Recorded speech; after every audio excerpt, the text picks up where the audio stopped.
Entonces vamos a hacer la perspectiva cónica de esta figura, cortada a la mitad. Entonces dibujamos las tres líneas que utilizamos para la cónica, las tres paralelas. Tenemos línea del horizonte, línea del horizonte, línea de tierra, y por último tenemos aquí la línea del plano de cuadro. Vale, tres líneas en paralelo. Bueno, tenemos ahora el punto de vista. Vamos a hacerlas independientes para que no se líe la cosa. Entonces tenemos aquí una perspectiva y aquí otra, ¿vale? Colocamos el punto de vista en los dos casos. Vamos a hacer aquí el punto de vista aquí y aquí, por ejemplo, aquí. Aquí el punto de vista y punto de vista. Vale. Línea del plano de cuadro, línea de tierra y línea de horizonte. Vale. Bueno, por último colocamos la figura. Entonces la voy a colocar aquí. Fijaros que aquí ya me marca la posición del cuadrado circunscrito y me marca la posición de los ejes. Entonces voy a hacer la semicircunferencia hasta aquí. Puedo hacerla completa. Marco la posición de los ejes. Y ya sé que por ahí va a pasar la mitad de esa circunferencia, ¿no? Entonces marco aquí este diámetro y ya tengo ahí la figura, vale, en planta.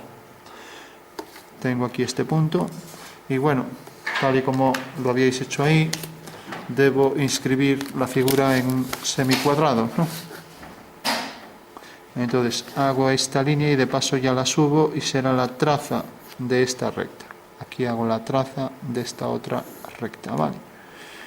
Bueno, tengo la fuga, tengo la traza y ya solo me queda pues hacer aquí la tangente, si quiero, para hacer el cuadrilátero completo. Así me es más fácil dibujar la elipse y también la línea A45, ¿vale? Que define ahí la posición del centro de esa circunferencia. Por último, hago aquí una paralela. Me es más fácil coger aquí esto y hacer un arco y ahí tengo ya la paralela A45. Entonces ya la marco. Entonces tengo la fuga, tengo la traza de A, la traza de B.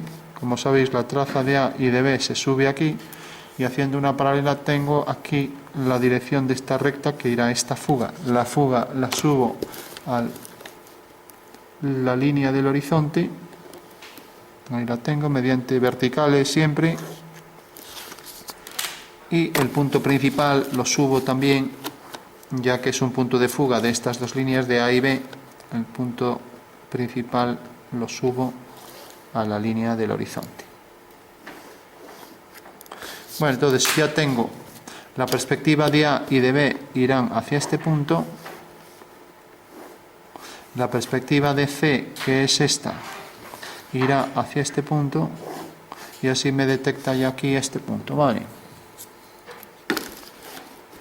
Bueno, esto ya deberíais saber hacerlo al derecho y al revés, de tantas veces que lo hicimos. Bueno, ya resulta cansino. Si no lo hemos hecho 100 veces, pues cerca, ¿vale? Tenemos ahí las dos diagonales. Tenemos entonces ya la línea horizontal, donde la elipse va a entrar tangente. Vale. Y tenemos también la línea esta que fuga hacia el punto principal, ¿vale? Entonces unimos el punto principal con este y cortará aquí en este punto. Los tres quedarán alineados, ¿vale? Bueno, pues ahí debo colocar la semicircunferencia, que será una semielipse, y ya prácticamente tengo resuelto. Por último, tengo que coger la altura, que era 2 veces esto, y la altura la puedo colocar sobre una vertical, ya que tengo esta línea que pasa por el centro. Coloco la altura sobre esa línea, ¿vale? Entonces coloco aquí la altura. Vale. Es 2 veces el diámetro, ¿vale? Entonces vengo aquí, cojo el diámetro y lo marco 2 veces, una vez y otra. Y vemos que corta a la vertical por ese punto aquí. Por tanto, al fugar al mismo punto que la que está en el plano horizontal, cortará la vertical que trazo por aquí. Entonces hago la vertical por el centro del cuadrilátero y vemos que cae aquí. Entonces desde ese punto deberé hacer las tangentes a la elipse. Entonces trazo la elipse. Entonces para trazarla con más precisión, sin calcular puntos de la elipse, simplemente este punto que viene por aquí lo subo hasta aquí, lo mismo este que viene por aquí lo subo hasta aquí. Y ahora, como esto corta la diagonal, arriba también cortará la diagonal, su perspectiva, y lo mismo aquí. Por lo tanto, estos son puntos de la elipse, ¿vale?, que ya puedo trazar, ¿de acuerdo? Bueno, pues dibujo la elipse y lo uno con el vértice, que es este, ¿vale? Voy a acercar el dibujo, V. Entonces, para dibujar la elipse, pues entra tangente por aquí, viene por aquí, entra tangente por este punto, pasa por este punto, entra tangente por este, pasa por este y entra tangente por ahí detrás, ¿vale? Es algo como esto, sí.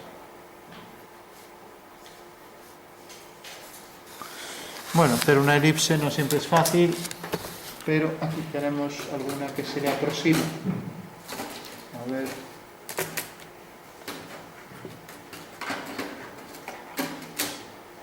Entonces, cogemos la que se parece un poco, bueno, no se parece mucho, pero bueno, nada, no nos va a valer. Y las otras ya son todo lo contrario, son más excéntricas. Bueno, pues nada, queda a mano.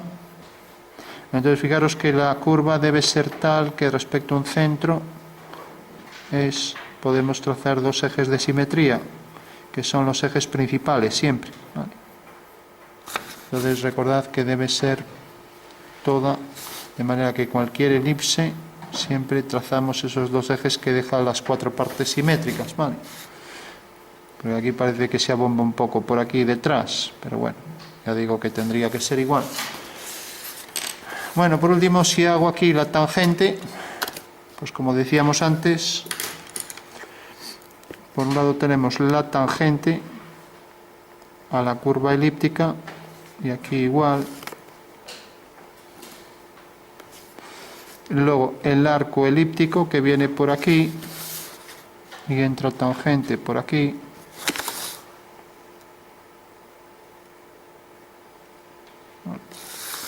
Y ahora por aquí detrás, si hubiera distorsionado más, si me hubiera acercado más con el punto de vista, pues quedaría lo que decíamos antes, o sea, un cuadrilátero muy distorsionado, pasa esto. Que la elipse está aquí tan distorsionada, bueno, la elipse nunca queda distorsionada, da la apariencia de que es distorsionada, pero siempre es perfectamente homogénea. Lo que quiero decir es que al levantar aquí, resulta que esta línea queda por detrás, es discontinua, esto queda por detrás, es discontinua, y la tangente aquí es continua, ¿vale? O sea que tenemos la tangente, la discontinua por detrás, y aquí también la tangente que no coincide con la discontinua, ¿vale? Bueno, cuanto más se distorsione, más puedo ver este efecto. Aquí no lo puedo ver, porque si nos fijamos, si hago aquí la discontinua por este punto, casi es coincidente con la otra, ¿no? Y lo mismo aquí. Entonces, una vez que ya hago estas dos discontinuas, hago aquí la otra discontinua y ya tendría completo el ejercicio. Vale. Bueno, se entiende esto, ¿no? La mitad de la figura unido con ese vértice. Bueno. Fijaros que como esta es una superficie de revolución, si yo coloco ahora esto oblicuo, para hacer la cónica oblicua sale exactamente lo mismo, ¿vale? Porque podría hacer aquí un cuadrilátero que fuera circunscrito y que fuera un cuadrado, ¿no? ¿Vale? Con lo cual, la figura va a salir idéntica en la cónica oblicua y en la cónica frontal, ¿vale? Y para demostrarlo, en vez de hacer la otra figura, que va a salir igual, entonces lo que podemos hacer es un cuadrado aquí que esté girado en otra posición, sin más. Entonces, marcamos la posición del cuadrado Entonces giramos el cuadrado, ya que tenemos aquí los ejes de la circunferencia, pues la cogemos, marcamos los ejes de otra manera, así por ejemplo, y veremos que realmente pues sale la misma figura. O sea que en una cónica oblicua, cuando tenemos que es de un cuadrado o una circunferencia, sale lo mismo, ¿vale? Entonces si cojo, por ejemplo, voy a coger, a ver aquí donde están los ejes, como ahí no se distinguen bien, los voy a marcar así. Por ejemplo, en esta orientación. Entonces hago el cuadrado que viene por aquí, hago aquí la perpendicular, bueno, hago aquí la tangente y la tangente, vale. Y aquí la tangente y la otra tangente. Bueno, pues ¿qué quiero decir con esto? Que fijaros que ahora el cuadrado está oblicuo, va a ser una cónica oblicua, pero la figura es la misma. Con lo cual, hacer un cuerpo de revolución en cónica oblicua o cónica frontal, pues es colocar el cuadrilátero donde se mete con otra orientación, pero la figura va a salir la misma porque es la misma figura, ¿no? Con lo cual ahí no habría... En otros objetos sí, si hago un cubo sí, porque una cara aparece frontal y las demás aparecen oblicuas, ¿no? O en este caso aparecen todas oblicuas, ¿no? Pero en el caso del cono, pues va a resultar esto. Eso quiere decir que si represento este cuadrilátero y lo vamos a ver, entonces prolongo esto y ya concluimos. Prolongo esta línea, y entonces lo que hago es la perspectiva de esas líneas, ¿vale? Prolongo esta línea, tengo aquí una traza, tengo aquí la otra. Subo las trazas con verticales, aquí tengo una, y subo esta con otra vertical, aquí tengo otra, ¿vale? Y ahora si os fijáis esta línea es tangente, ya tengo la elipse, pues la trazo. Bueno. Eso quiere decir que esta es la fuga, y por tanto si bajo aquí la fuga, ahora lo estoy haciendo al revés, eso quiere decir que esta es la orientación de esta línea, ¿vale? Esto es casi como hacer una restitución, ¿no? Vale. Y lo mismo con esto. Esto sale de este punto, hago la tangente desde ese punto, y tengo que aquí está la fuga, por lo tanto la fuga está aquí, eso quiere decir que será esta línea y estas dos forman 90 grados, lo que hacíamos siempre, paralelas, ¿no? De esta manera tenemos una fuga y la otra fuga, F', ¿vale? Y como aquí también es tangente, este punto lo uno con V y corto aquí, levantando una vertical por este punto, vemos que es esto, y sería la otra tangente que va a la misma fuga. Entonces tengo este cuadrilátero ya que viene por aquí con las dos tangentes, ¿no?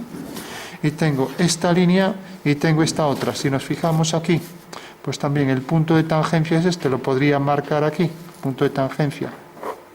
Vemos que corta aquí, levanto una vertical, entonces desde aquí sale la tangente, ¿vale?